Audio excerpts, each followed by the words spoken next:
সংসদে অনেক সদস্য প্রবেশ করার সময় চেয়ারের প্রতি কোনো সম্মান প্রদর্শন করেন না, যাওয়ার সময় প্রদর্শন করে না। এটি বিশ্বব্যাপী সংসদের প্রচলিত নিয়ম। ঢোকার সময় হয় মাথা নত করে কিংবা সালাম দিয়ে বা বের হওয়ার সময়ও সম্মান প্রদর্শন করে তারপরে যেতে হয়। অনেক সদস্য সংসদে টেলিফোনে কথাবার্তা বলেন, কেউ কেউ আবার টেলিফোনটিকে এইভাবে ঢেকে কথা বলেন।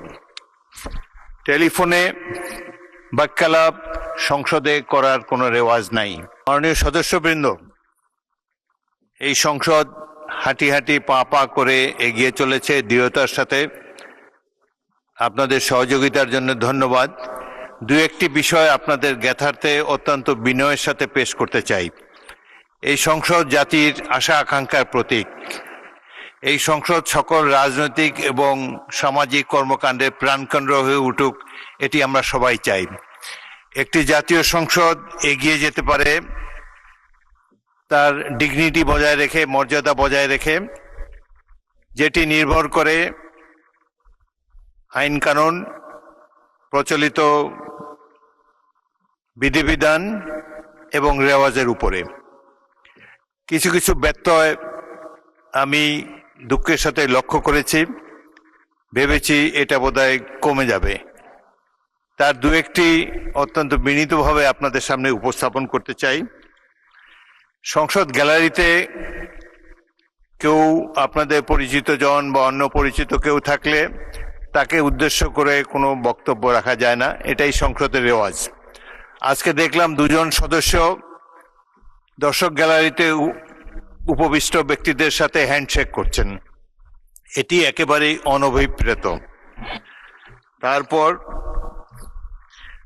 সংসদে অনেক সদস্য প্রবেশ করার সময় চেয়ারের প্রতি কোনো সম্মান প্রদর্শন করেন না, যাওয়ার সময় প্রদর্শন করে না। এটি বিশ্বব্যাপী সংসদের প্রচলিত নিয়ম। ঢোকার সময় হয় মাথা নত করে কিংবা সালাম দিয়ে বা বের হওয়ার সময়ও সম্মান প্রদর্শন করে তারপরে যেতে হয়।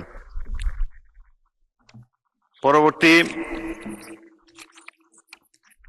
স্পিকার এবং বক্তা যখন সংসদ চলে, এই মধ্যবর্তী অঞ্চল দিয়ে ক্রস করাটা সঠিক নয়, কিন্তু এটি আমি হামেশা লক্ষ্য করতে পারছি। অনেক সদস্য সংসদে টেলিফোনে কথাবার্তা বলেন, কেউ কেউ আবার টেলিফোনটিকে এইভাবে ঢেকে কথা বলেন। টেলিফোনে বাক্যালাপ সংসদে করার কোনো রেওয়াজ নাই। আপনাদের টেলিফোনটা দয়া করে মিউট করে রাখবেন।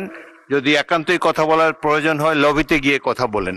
সংসদের মধ্যে কথাবার্তা বলা এটা সংসদের রীতি নেওয়াজের খেলাপ। এছাড়াও সংসদে ইতিমধ্যে একজনকে পানাহারেরত অবস্থায় দেখতে পাচ্ছি। সংসদে খাওয়া দাওয়া পানাহারের কোনো বিধান নেই।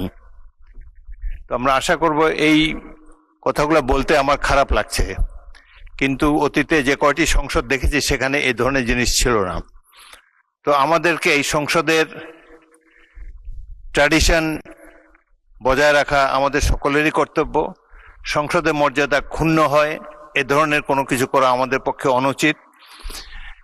পয়েন্ট অফ অর্ডার অনেকেই রেজ করতে চান। পয়েন্ট অফ অর্ডার রেজ করার জন্য প্রকৃষ্ট সময় হলো যখন প্রশ্নোত্তর পর্ব শেষ হবে, তখন আপনারা খুব জরুরি হলে তখন দাঁড়াতে হবে, দাঁড়িয়ে বলবেন যে পয়েন্ট অফ অর্ডার, সাথে কোন বিধিতে সে বিধিটাও কোট করবেন। এইভাবে অতীতের সংসদগুলো এভাবেই চলে এসেছে। সুতরাং আশা করব যারা নতুন সংসদে এসেছেন, অধিকাংশই নতুন, রুলস অফ প্রসিডিওর বইটা ভালোভাবে পড়ে ইকুইপড হয়ে তারপরে দাঁড়াবেন, তাহলে আপনাদের জন্য সহজ হবে, আমাদের জন্য কোনো আনপ্রেজেন্ট কথা বলতে হয় না। মাননীয় সদস্যবৃন্দ, আপনাদের সবাইকে এই কথা মনোযোগ দিয়ে শোনার জন্য ধন্যবাদ জানাচ্ছি।